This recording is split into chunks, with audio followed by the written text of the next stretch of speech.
The rain fell in sheets over northern New Jersey that September evening, turning the streets of Montclair into rivers of amber light and shadow. Inside the Moretti family home, a modest two-story house with peeling paint and a mortgage 3 months overdue, Bianca stood before her bedroom mirror, her hands trembling as she fastened the clasp of her mother's pearl necklace. She was 23 years old, and tonight, she would become the wife of the most feared man in the state, Leonardo Vitale. Even his name carried weight in the whispered conversations of Italian neighborhoods from Hoboken to Newark. The grandson of Sicilian immigrants who'd built an empire from nothing, he controlled everything that mattered in the underworld. The ports, the unions, the construction contracts that reshaped the New York skyline. Politicians answered his calls. Rival families kept their distance. And when Leonardo Vitale made a decision, the world bent to accommodate it. Bianca's father had made a mistake. A single catastrophic error in judgment that had placed their family in the crosshairs of men who settled debts in blood. Marco Moretti had borrowed money from the wrong people, invested it in a business venture that collapsed, and suddenly found himself owing $300,000 to associates of the Russo family, Leonardo's most dangerous rivals. The deadline had come and gone. The threats had escalated. And then, unexpectedly, Leonardo himself had appeared at their door with an offer. He would clear the debt entirely. He would place the Moretti family under his protection, ensuring no harm would ever come to them. In exchange, he wanted only one thing: Bianca's hand in marriage. Her father had wept when he told her. Her mother had turned away, unable to meet her daughter's eyes. But Bianca had felt something unexpected in that moment. Not fear, but a strange sense of inevitability, as though her entire life had been leading to this crossroads. She'd agreed within an hour. What choice did she have? Her 2 younger brothers would live. Her parents would keep their home. And she would become Mrs. Leonardo Vitale, stepping into a world of marble and silence. The wedding took place in a private estate in the countryside, surrounded by men in expensive suits whose eyes revealed nothing. There was no joy in the ceremony, no celebration. Leonardo stood beside her in a black suit that probably cost more than her father's car, his expression as cold and unreadable as granite. He was 35 years old, with dark hair touched with silver at the temples and eyes the color of winter steel. When he slipped the ring onto her finger, his hand was steady, mechanical. When the officiant pronounced them husband and wife, Leonardo didn't kiss her. He simply nodded once and walked away. That night, Bianca was driven to her new home, a sprawling estate in Alpine, New Jersey, perched on 5 acres with views of the New York skyline glittering in the distance. The house was a monument to wealth. Floor-to-ceiling windows, imported marble floors, art that probably belonged in museums. Staff members appeared and disappeared like ghosts. Her belongings, carefully packed by her mother, looked pathetically small in the enormous master suite she'd been assigned. Leonardo did not join her that night, or the next, or the night after that. She learned his patterns quickly. He kept a separate wing of the house, a series of private rooms she was never invited to enter. He left early each morning, his security team trailing behind him like shadows. He returned late, sometimes not at all. When they passed in the hallways, he acknowledged her with a brief nod, nothing more. Dinner was served at 8 each evening in the formal dining room, but Leonardo rarely attended. Instead, Bianca ate alone, the sound of her fork against fine china echoing in the cavernous space. The staff treated her with careful respect but maintained a professional distance. Maria, the housekeeper, was kind but guarded. Vincent, the head of security, was polite but revealed nothing. Bianca was surrounded by people yet utterly alone. She filled her days with small routines. Morning walks in the estate gardens, where autumn was turning the leaves to fire. Afternoons in the library, where she discovered Leonardo owned thousands of books he apparently never read. Evenings spent watching the sunset paint the Manhattan skyline gold and crimson. She learned to live in the spaces between things, in the quiet moments where her presence didn't disturb anyone. At night, lying in her enormous bed with its silk sheets and down pillows, Bianca would stare at the ceiling and wonder about the man she'd married. Who was Leonardo Vitale beneath the reputation? What thoughts moved behind those cold eyes? And why had he chosen her for this strange, hollow arrangement? The answer came on a sleepless night 3 weeks after the wedding. Unable to sleep, Bianca had wandered through the quiet house past the security guards who'd learned to ignore her nocturnal restlessness. She found herself in a hallway she'd never explored, drawn by a sliver of light beneath a heavy oak door. Through the crack, she could see Leonardo sitting at a desk, perfectly still, staring at something in his hands. A photograph. Even from a distance, Bianca could see it was a woman. Young, beautiful, with dark hair and a smile that seemed to light up the faded image. Leonardo held it with a tenderness she'd never seen in him, his expression transformed by a grief so raw it made her chest ache. He didn't move for what felt like hours. He simply sat there, holding the memory of someone who was gone. Bianca understood then. This was not a marriage. It was a mausoleum. Leonardo Vitale had buried his heart with someone else, and Bianca was simply a living arrangement, a piece of furniture in the house of his grief. She returned to her room that night and didn't cry. Instead, she felt a strange clarity settle over her. This was her life now. She would learn to survive it. 7 years stretched ahead of her, waiting to be endured. Time moves differently in a house without love. Days blur into weeks, weeks into months, months into years. Bianca learned to measure her life not in milestones but in small observations. The way Leonardo's hair slowly grayed at the temples, the way the garden bloomed and died and bloomed again, the way Manhattan's skyline gradually transformed with new towers of glass and steel. 7 years passed like a held breath. She never left. Not really. Oh, Leonardo provided everything she could possibly need. Credit cards with no limits, a driver who would take her anywhere, permission to visit her family whenever she wished.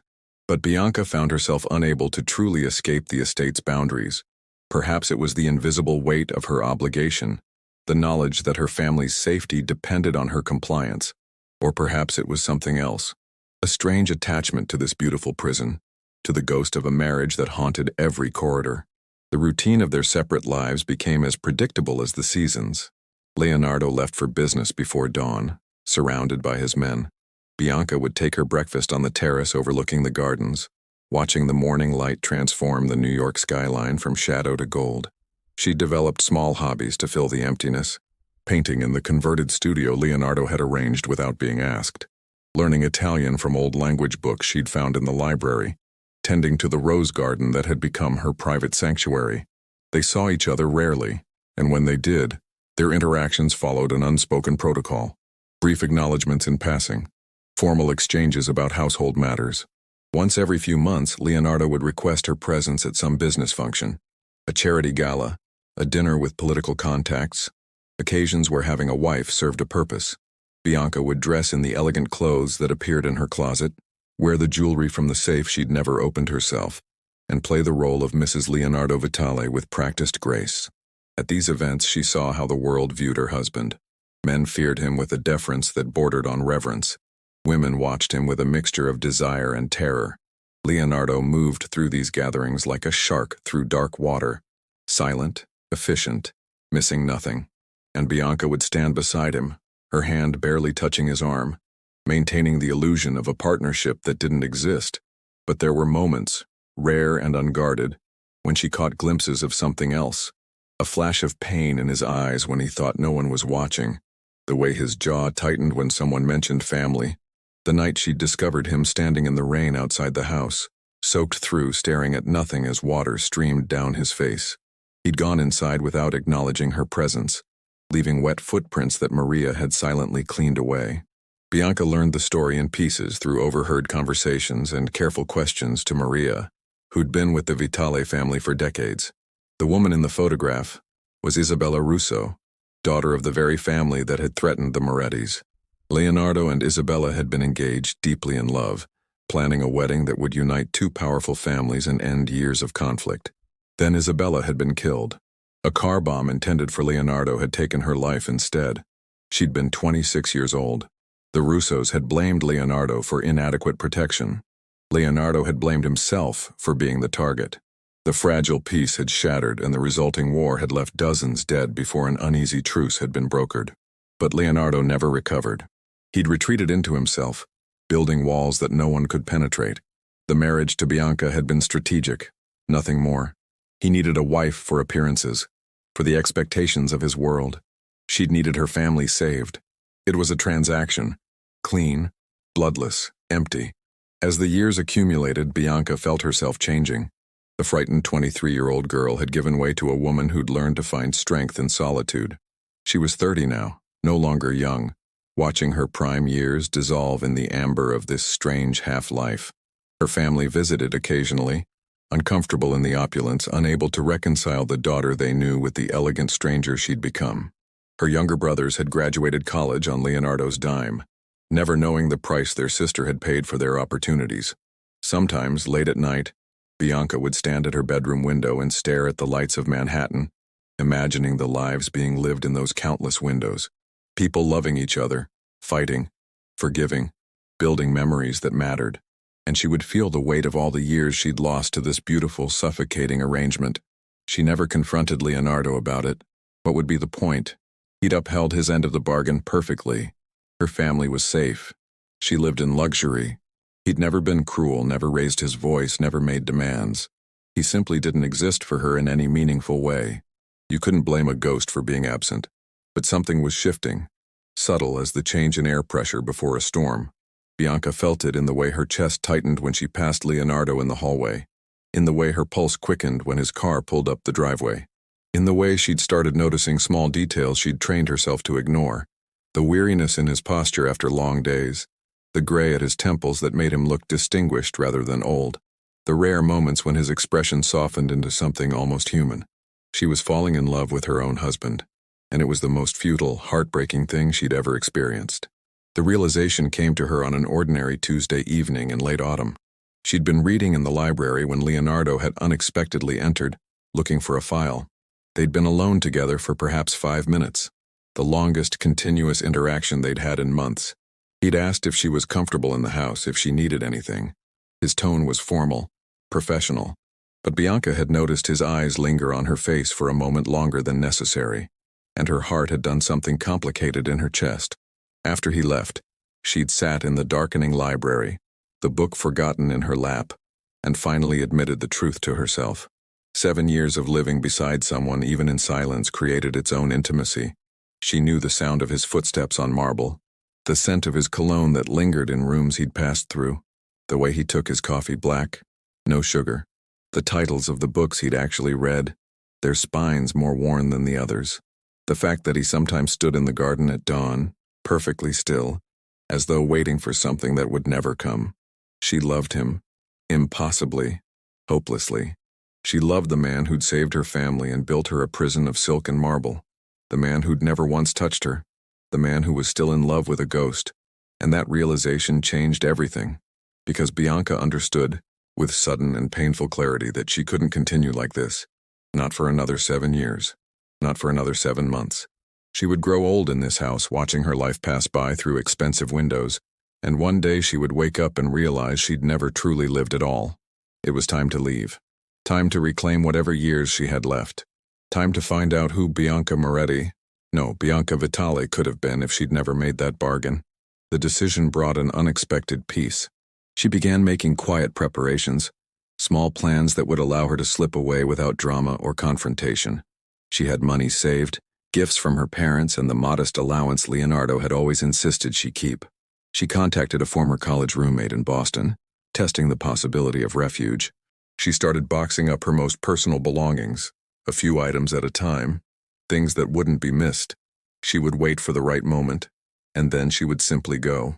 The storm arrived on a Friday night in early November, the kind of nor'easter that screamed in from the Atlantic and battered the New Jersey coast with wind and rain that felt biblical in its intensity. Weather reports had been warning about it for days, and by evening the estate staff had secured everything. Outdoor furniture stored, generator tested, emergency supplies checked. Bianca stood at her bedroom window, watching the trees bend and twist in the wind, their branches thrashing against a sky the color of bruised iron. Lightning cracked overhead, close enough that she could feel the thunder in her bones. The lights flickered, held, flickered again. Below, she could see the glow of Manhattan, still bright despite the storm, a testament to human persistence against nature's fury. She'd packed her final bag that afternoon, 3 suitcases carefully hidden in the back of her walk-in closet, containing everything that mattered from 7 years of her life. It wasn't much. Clothes, books, a few pieces of jewelry that had been gifts from her mother, The watercolor paintings she'd done of the garden, photographs of her family, the tangible evidence of her existence could fit in the trunk of a car. Her plan was simple. Tomorrow, she would tell Leonardo she was visiting her parents for the weekend. She would take her car, the modest sedan she'd insisted on keeping instead of the luxury vehicles Leonardo had offered, and she would drive to Boston. From there, she would figure out the rest. Maybe she'd send a letter explaining her decision. Maybe she'd just disappear, become another mystery in Leonardo Vitali's life. Either way, by Sunday evening, she would be free. The thought should have brought relief. Instead, it sat heavy in her chest, a weight that had nothing to do with fear, and everything to do with an ache she didn't want to name. The lights went out. Darkness swallowed the house completely, absolute and disorienting. Bianca heard the generator kick in somewhere below, and emergency lights flickered to life in the hallways, casting everything in an eerie amber glow. She heard voices downstairs, the security team checking systems, ensuring everything was secure. Through her window, she could see that Manhattan's lights had also vanished, the first blackout she'd witnessed in her 7 years here. She was reaching for the flashlight she kept in her nightstand when she heard footsteps in the hallway. Not the measured steps of security guards, but a different rhythm, slower, heavier, someone walking with the weight of exhaustion or purpose. Leonardo. The footsteps paused outside her door. Bianca's breath caught. In 7 years, he had never once entered her room, never even approached this part of the house. Her private space had been absolutely respected, an invisible boundary neither of them had ever crossed. She moved to the door, her heart suddenly racing. Through the thick wood, she could sense him there, standing just on the other side, waiting, or perhaps gathering courage. The moment stretched impossibly long, filled with the sound of rain hammering against the windows and thunder rolling through the bones of the house. Then, soft enough that she almost missed it beneath the storm's noise, she heard his voice. He was calling her name. Bianca opened the door. Leonardo stood in the hallway's amber emergency lighting, and for the first time in 7 years she saw him completely unguarded. His suit jacket was gone. His tie was loosened. His white shirt was partially unbuttoned, revealing the hollow of his throat. His hair, usually perfectly controlled, fell across his forehead. He looked exhausted, vulnerable, human, but it was his eyes that stopped her breath. They were filled with something she'd never seen in them before, a raw, desperate emotion that made her want to step forward and step back simultaneously. He was looking at her the way someone looks at water after days in the desert, like she was the answer to a question he'd been too afraid to ask. They stood there in the flickering light, the storm raging outside, and neither of them moved. Bianca felt her carefully constructed plans crumbling inside her chest. She'd been about to leave. Tomorrow she would have been gone. And somehow, impossibly, Leonardo had appeared at her door at the exact moment when everything was about to end. His lips moved, forming words she couldn't quite hear over the thunder. She stepped closer. So did he. The space between them, which had always been vast and uncrossable, suddenly felt like nothing at all. And then Leonardo did something he'd never done in 7 years of marriage. He reached out and touched her face. His hand was trembling. The palm cupped her cheek with a gentleness that seemed impossible from a man capable of such violence. His thumb traced the line of her cheekbone, and Bianca felt every cell in her body responding to that single point of contact. 7 years of hunger, of loneliness, of silent longing, compressed into the space where his skin met hers.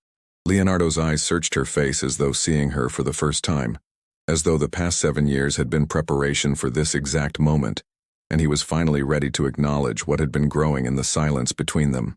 When he spoke, his voice was barely more than a whisper, rough with an emotion she couldn't name. He was asking her not to go. Bianca's breath caught. How did he know? Had he seen her preparations? Had the staff reported her subtle changes?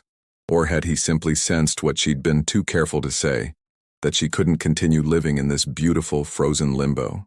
Leonardo's other hand came up to frame her face, and now he was holding her as though she was something precious, something he'd been afraid to touch because touching her would make her real, would make losing her unbearable. His forehead dropped to rest against hers, and she could feel his breath against her lips, could smell the rain on his clothes, could sense the years of walls crumbling between them.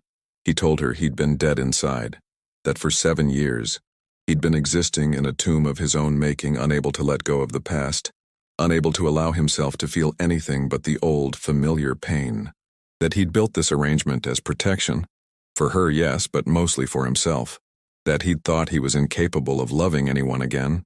That he'd resigned himself to a life of cold transactions and hollow victories. But tonight, standing in the darkness with the storm tearing at the world outside, Leonardo finally admitted the truth. He couldn't let her go. He couldn't watch her leave and know that he'd wasted 7 years, that he'd been given a second chance at something real and had been too damaged, too afraid, too proud to reach for it. Bianca felt tears streaming down her face. 7 years of silence, and now this. Words she'd never allowed herself to hope for, breaking over her like waves.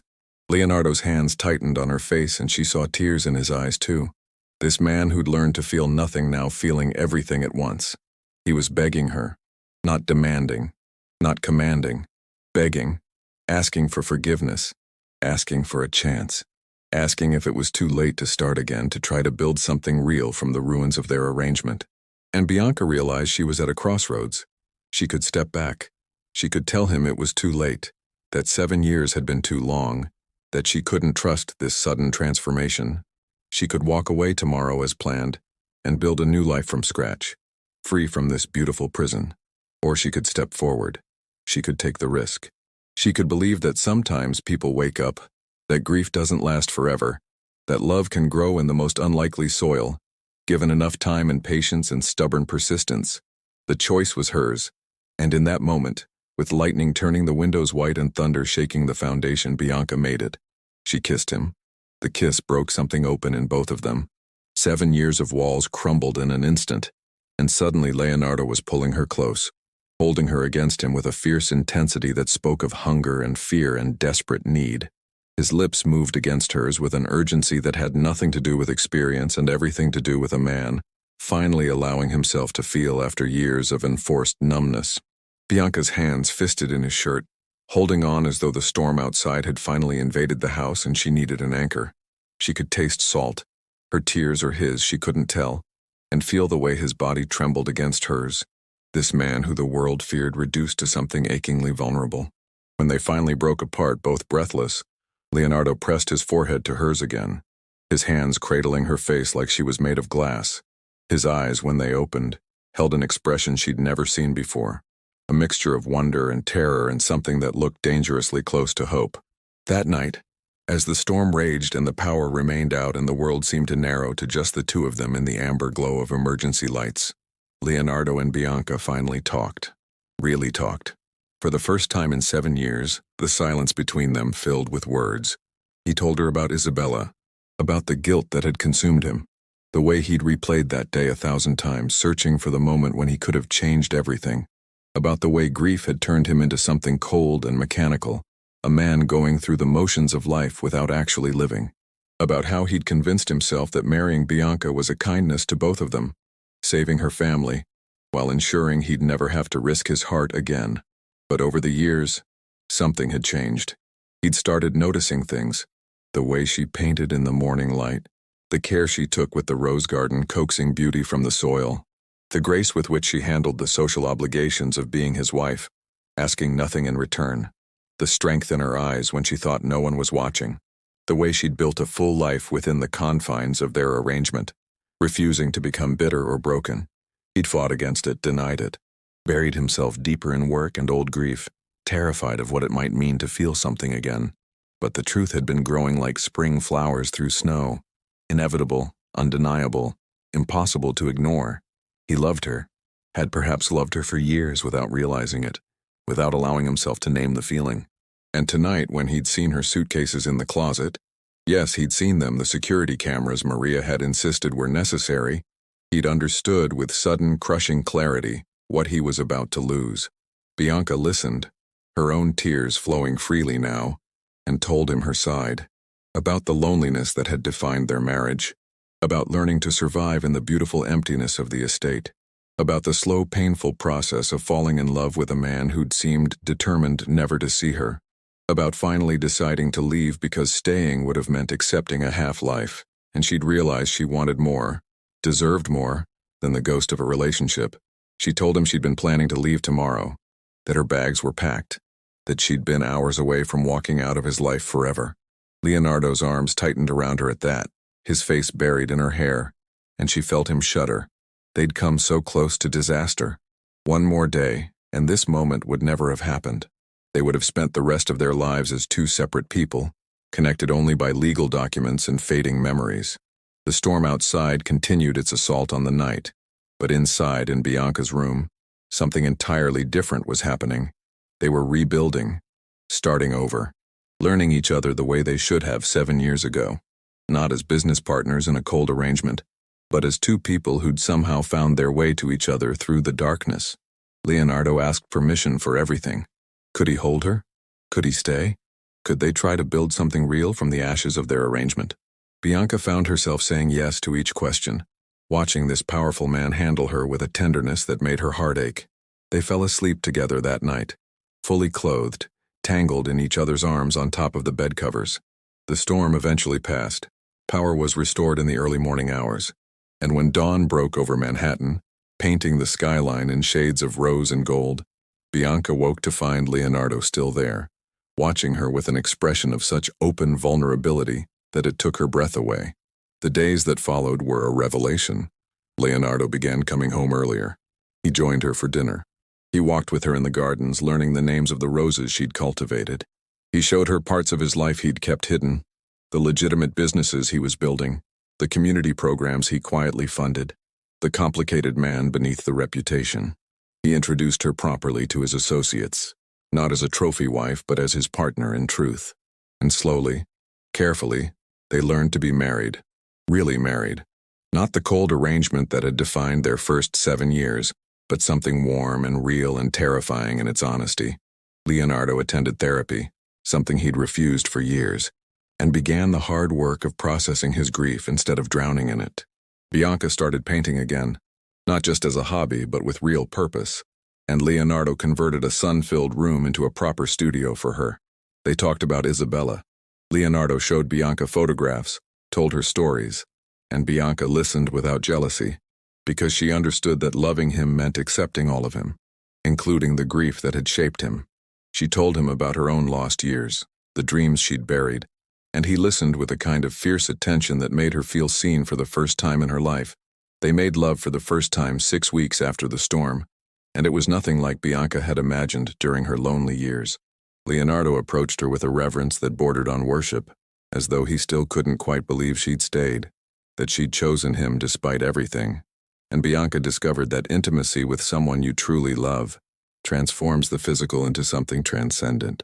But the real transformation was quieter than all of that.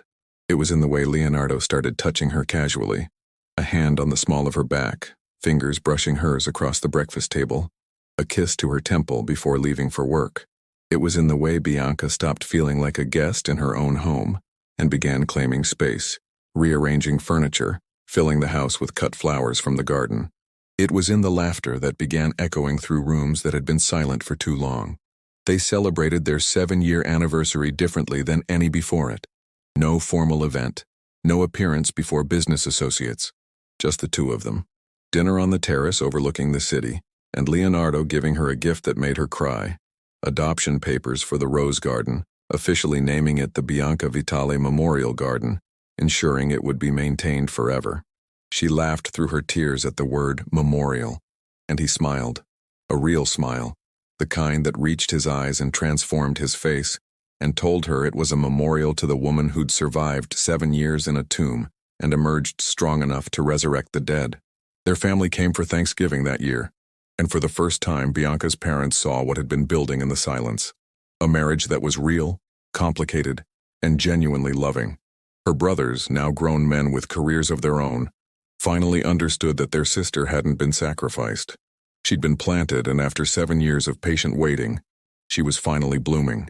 Leonardo stood with his arm around Bianca as they watched the sunset paint Manhattan in gold and crimson, and he thanked her for staying, for not leaving when she had every reason to, for seeing something in him worth salvaging when he'd been convinced there was nothing left. And Bianca leaned into him, feeling the steady beat of his heart beneath her palm, and realized something profound. The 7 years hadn't been wasted.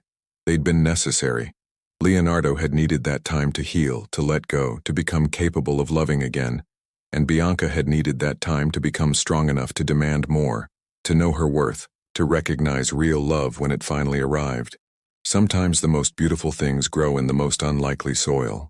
Sometimes you have to wait through 7 years of silence to finally hear the words that matter. Sometimes the man who never touched you has to learn to touch you with his heart first, before his hands can follow. As the New York skyline lit up against the darkening sky, Bianca thought about the girl she'd been 7 years ago, frightened and resigned, walking into a marriage that seemed like a beautiful prison. That girl couldn't have imagined this moment, standing in the arms of a man who'd learned to love her through the long, patient work of simply being present, who'd finally woken up and realized that salvation had been living beside him all along. The Mafia boss who'd been feared for his coldness had become a man capable of tenderness. The arranged wife who'd expected nothing had become the center of someone's world. And together they'd built something neither of them had thought possible. A real marriage, earned through time and patience, and the stubborn refusal to give up on the possibility of change. The storm that night had been a catalyst, yes, but the real transformation had been happening all along, invisible and inexorable, like seeds germinating in dark soil, waiting for the right moment to break through into light. 7 years of silence, ended by a single touch. 7 years of loneliness, transformed by the courage to begin again. 7 years of living beside someone, finally becoming 7 years of living with someone. And as Manhattan sparkled below them, full of countless stories being written in countless windows, Bianca and Leonardo added their own story to the collection. A testament to the fact that sometimes love arrives exactly when you've stopped expecting it. Sometimes it's been there all along, waiting for both people to be ready to see it. Sometimes the most powerful man in the room is the one who's finally learned to fall to his knees and beg for what really matters. Love, forgiveness, a second chance. And sometimes, miraculously, devastatingly, beautifully, that second chance is granted. If this story touched your heart, please subscribe to our channel for more emotional journeys that explore the complicated, beautiful, heartbreaking reality of human connection. Every story we tell is a window into the truth that we're all searching for the same things: love, meaning, and the courage to begin again. Thank you for listening.